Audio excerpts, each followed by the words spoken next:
حضور صلی اللہ علیہ وآلہ وسلم کا فرمان مطہر کہ میری امت کا افضل ترین عمل میرے بیٹے مہدی علیہ السلام کے ظہور کا انتظار کرنا۔ ظاہراً یہ موضوع چینج ہوا ہے رمضان المبارک کی وجہ سے تھوڑا سا، لیکن یہ ہے کہ اصل میں تبدیل نہیں بھی ہوا، اس لیے کہ پچھلے جمعہ بھی عرض کیا تھا کہ امام علیہ السلام کے ظہور کا جو سچا انتظار، جس کو سب سے افضل عمل قرار دیا گیا ہے، وہ ہے ہی وہی جس میں تقوی شامل ہے، جس میں پرہیزگاری شامل ہے، جس میں نماز، روزہ، احکام قرآن، فرمائشات معصومین علیہ السلام کے مطابق عمل ہے۔ انتظار کا وگرنہ اور کیا مفہوم ہے کہ بندہ بازار میں کھاتا پھرتا، خرید و فروخت، گپیں اور سارا کچھ کرتا رہے اور وہ کہے میں انتظار کر رہا ہوں، اس کا مطلب یہ تھوڑی ہے۔ اس کا مطلب انتظار کا یہ ہے کہ ان کے حکم کے مطابق زندگی کو آراستہ کرنا، جس طرح وہ چاہتے ہیں، محمد و آل محمد علیہ السلام کی جو خواہش ہے اس کے مطابق زندگی کو ڈھالنا، وہ انتظار ہے۔ اور جتنا جتنا انسان اپنی زندگی کو اس کے مطابق ڈھالتا جائے گا، اتنا اتنا انسان منتظر امام زمان علیہ السلام ہوتا جائے گا اور صحیح شیعہ بنتا جائے گا۔ اب ظاہر ہے کہ شہادت امیر المومنین علیہ السلام بھی اس میں ہے، لیکن خود امیر المومنین علیہ السلام کے چند منٹ میں ظاہر ہے کہ وہ ساری سیرت اور وہ چیزیں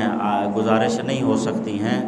اس میں یہ ہے کہ مختصر صرف اس سے ایک تبرکاً لینے کے لیے، اپنے موضوع کے لیے جو ضروری چیز ہے، ضروری پیغام ہے کہ امیر المومنین علیہ السلام جیسی باخبر ذات، ترجمان توحید ذات،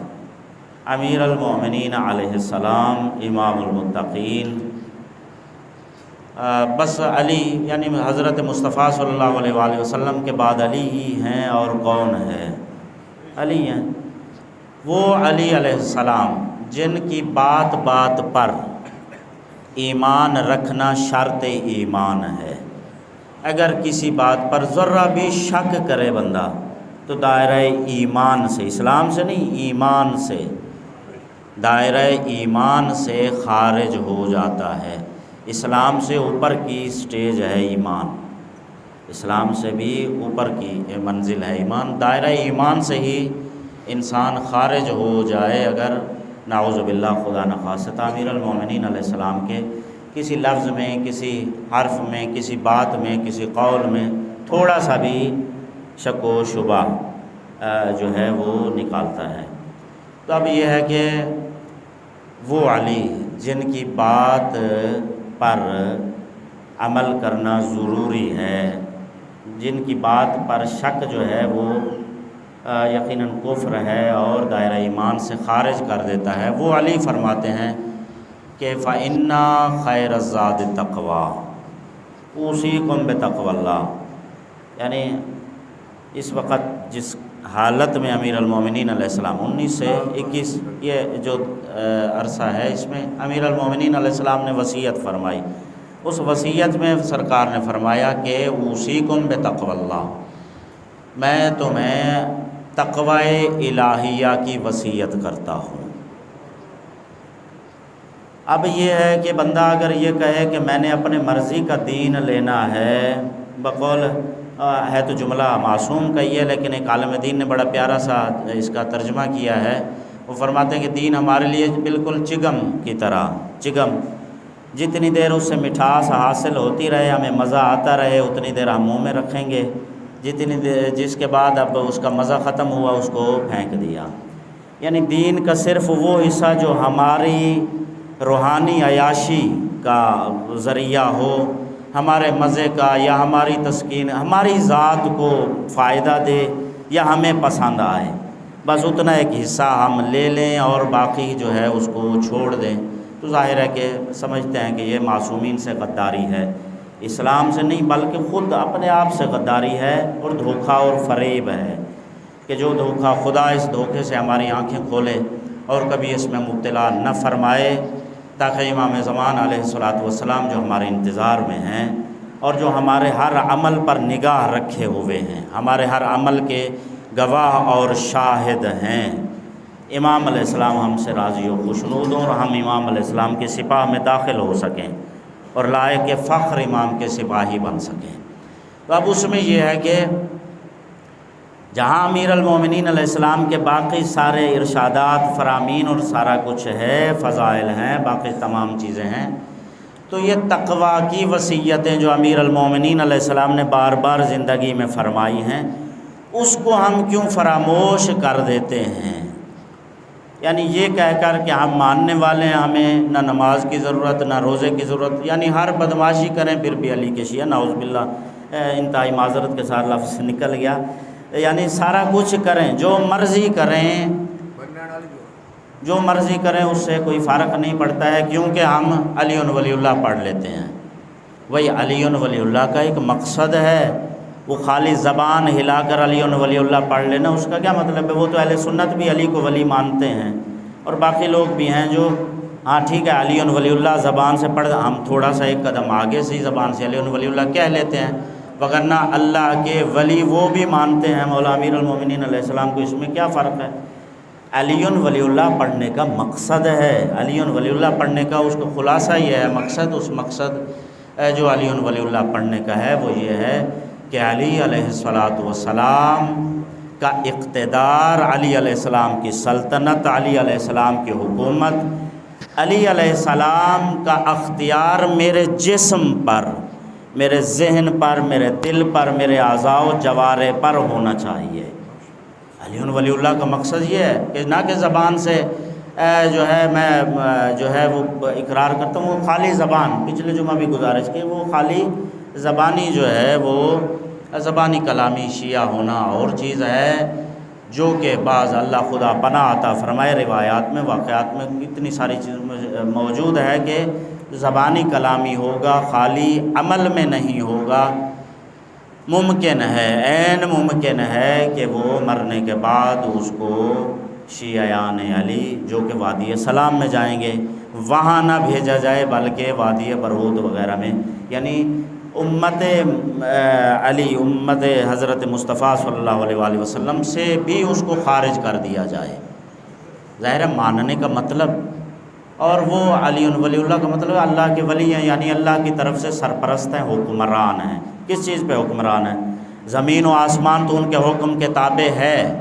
شک و شبہ ہی نہیں ہے۔ سورج جو ہے وہ واپس پلٹ آتا ہے اور باقی سارے معجزات آپ مجھ سے زیادہ بہتر جانتے ہیں۔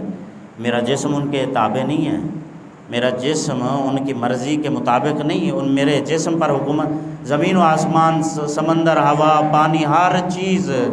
پر ان کا کنٹرول ہے، لیکن میرے بدن پر نعوذ باللہ ان کا کنٹرول نہیں ہے، میرے بدن پر ان کی حکومت نہیں ہے، میرے دل پر، میرے دماغ پر، میرے اعضاء و جوارح، میری آنکھوں پر، میری زبان پر، میرے کان پر۔ سننا وہ ہے جو علی کو نعوذ باللہ ناپسند ہے، بولنا وہ ہے جو نعوذ باللہ علی کو ناپسند ہے، دیکھنا وہ ہے جو نعوذ باللہ علی علیہ السلام کو ناپسند ہے، جو الٹا دکھی کرتا ہے، جو الٹا نہ صرف ناپسند بلکہ ان کو دکھ پہنچاتا ہے، کردار وہ کرنا ہے جو،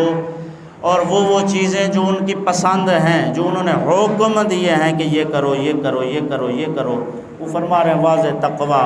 الہی کی تمہیں وصیت کرتا ہوں، میں تمہیں تقویٰ الہی، اوصیکم بتقوی اللہ، میں تمہیں اللہ سے ڈرنے کی، اللہ کا تقویٰ اختیار کرنے کی وصیت کرتا ہوں۔ امیر خود وہ فرما رہے ہیں زبان سے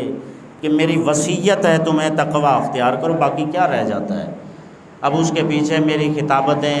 میرے من پسند باتیں اور میرے من گھڑت اجتہادات اور میرے من گھڑت فتوے اور میرے من گھڑت جو مرضی کرتا رہوں، وہ میری ذاتی دین ہے۔ اس لیے دیکھیں کہ خود امیر المومنین علیہ السلام کا اپنا فرمان ہے، خود علی علیہ السلام کا یہ بھی فرمان ہے کہ دو لوگوں نے میری کمر توڑ دی ہے، دو لوگوں نے میری کمر توڑ دی، ایک دنیا دار عالم، دنیا دار عالم، اور فرمایا ایک اور حدیث میں ایک اور معصوم نے فرمایا کہ دو لوگوں سے بچو، یہی دو لوگ جس کا امیر المومنین علیہ السلام نے اس میں وصیت فرمایا، ایک دنیا دار عالم، علم ہے لیکن اس کو دنیا کے حصول کے لیے استعمال کرو، اس میں ہوس سے دنیا پائی جاتی ہے، وہ یعنی دین جو ہے، دین کے بدلے دنیا خریدتا ہے، مولا فرماتے ہیں کہ اس نے میری جو ہے وہ کمر توڑ دی۔ اور دوسرا فرمایا کہ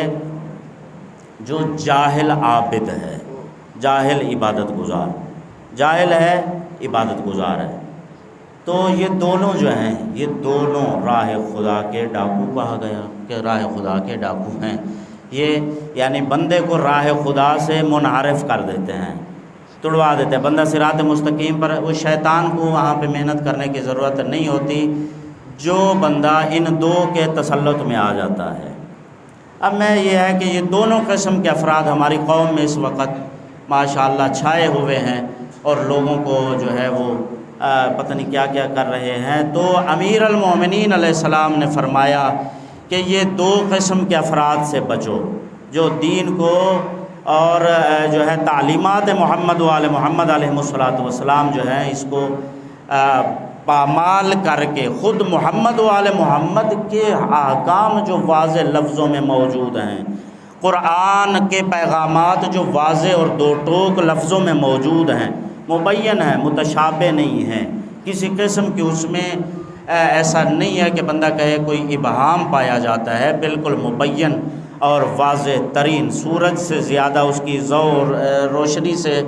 زیادہ واضح اور عیاں پیغامات معصومین علیہ السلام، پیغامات قرآن کریم واضح موجود، اس کے باوجود جو ہے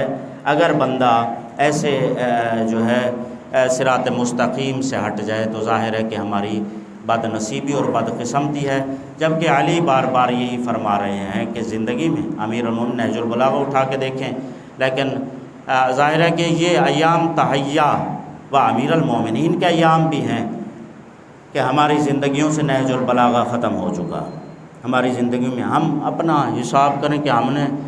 یہ پچھلے مثلا 19-21 رمضان المبارک سے لے کر آج کی 20 رمضان المبارک تک یہ پورے سال میں ہم نے کتنی دفعہ نہج البلاغہ کو ہاتھ لگایا ہے۔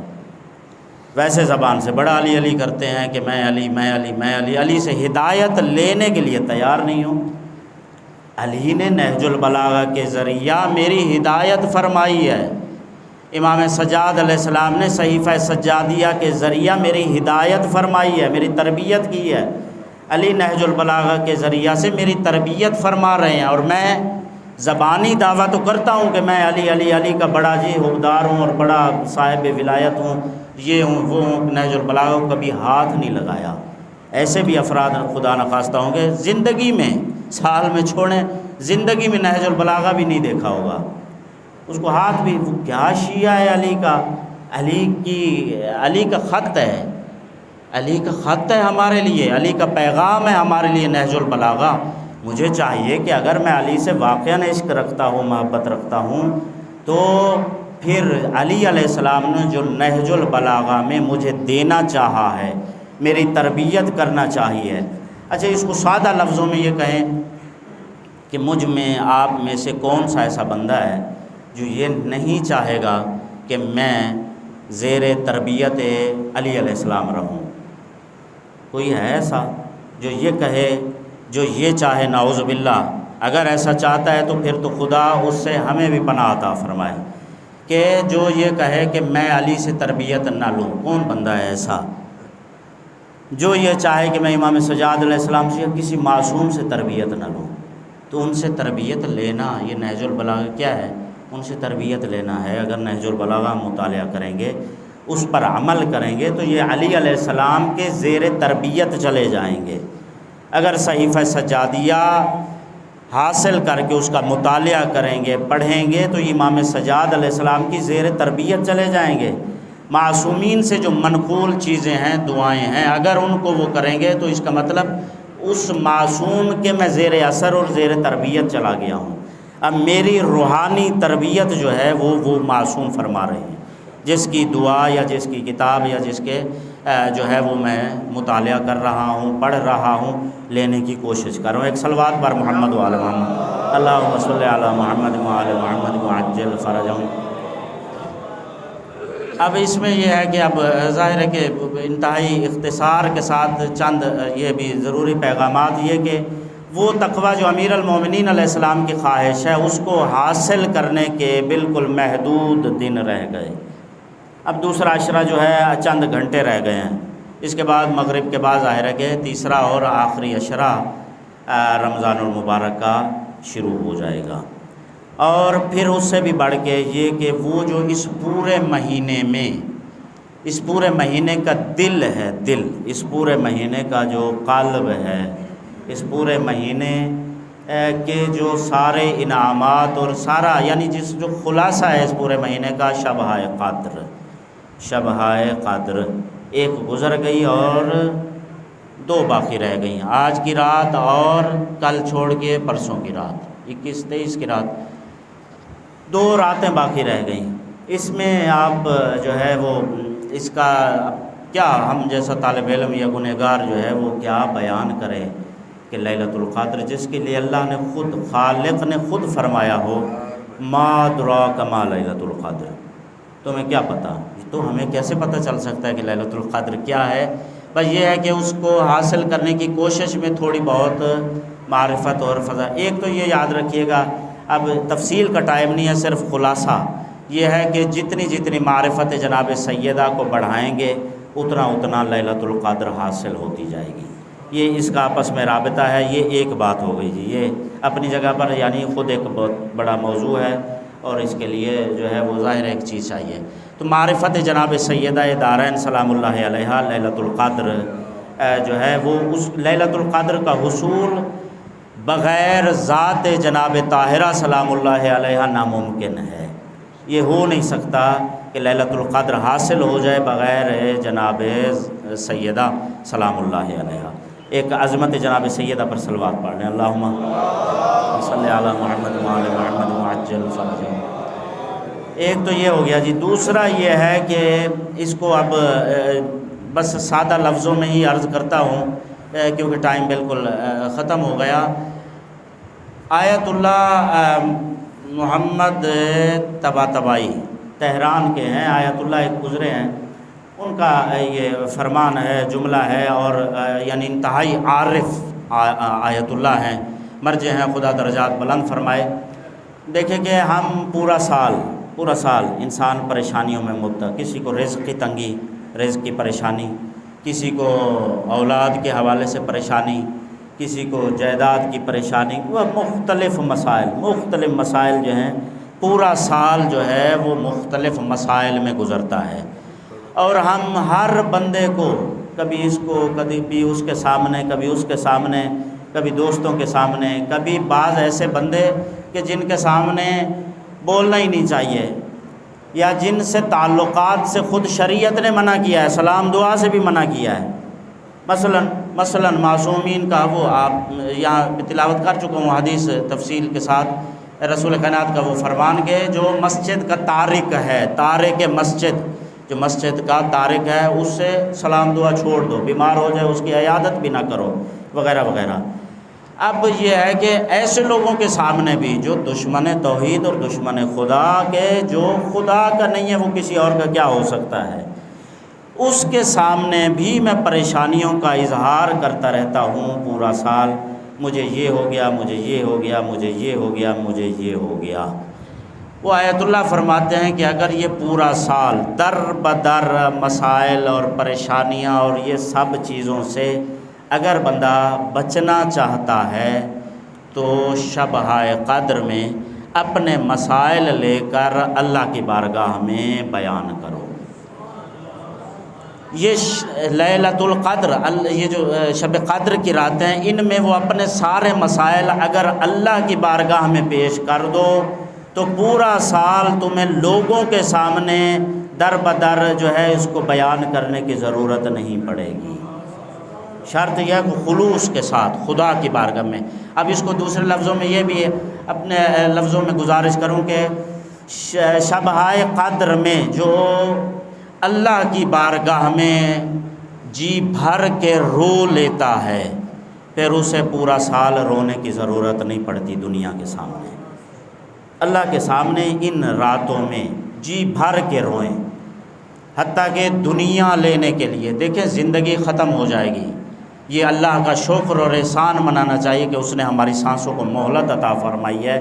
دوبارہ اس نے ہمیں شب قدر، خدا رات تک کی ہمیں زندگی کی مہلت عطا فرما دے کہ شب قدر نصیب ہو جائے، مغرب کے بعد تک زندگی کو سانسیں عطا فرما دے، تو یہ ہے کہ احسان اور اس کا ماننا چاہیے کہ لیلۃ القدر جیسی راتیں اس نے ہماری زندگی میں دوبارہ عطا فرمائی ہیں۔ یہ ہمیشہ پتہ نہیں شاید ہماری زندگی کی آخری ہو، اس میں دنیا بھی ہے آخرت بھی ہے۔ اگر زندگی کے تمام تر مسائل کا حل لینا ہے تو وہ اسی لیلۃ القدر میں ملے گا۔ وقت موت ایمان کی سلامتی وہ لیلۃ القدر سے ملے گی، حتیٰ کہ آخرت کے تمام تر مسائل کا حل وہ بھی لیلۃ القدر میں پوشیدہ اور مخفی ہے۔ یعنی لیلۃ القدر دنیا آخرت سارا کچھ۔ اور یہ بھی یاد رکھیے، وہ آیت اللہ فرماتے ہیں کہ جو کچھ ہم ان راتوں میں کرتے ہیں